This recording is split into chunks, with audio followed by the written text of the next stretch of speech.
Утрово загина 20-годишната СМ од Светиниковското село Кадрифаково. Собрекајката се случила на местото викано Ерџелиски мост.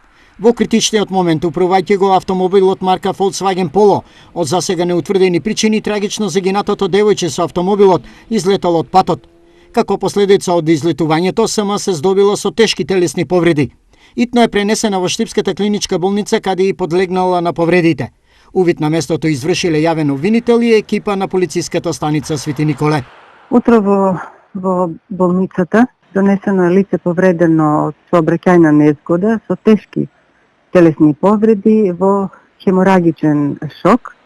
Од страна на лекарите анестезиолози направено е реанимација неколку пати и лицето е веднаш внесено во оперативна сала за да се спречи тешкото краварење, меѓутоа поради состојбата лицето подлегнало на повредите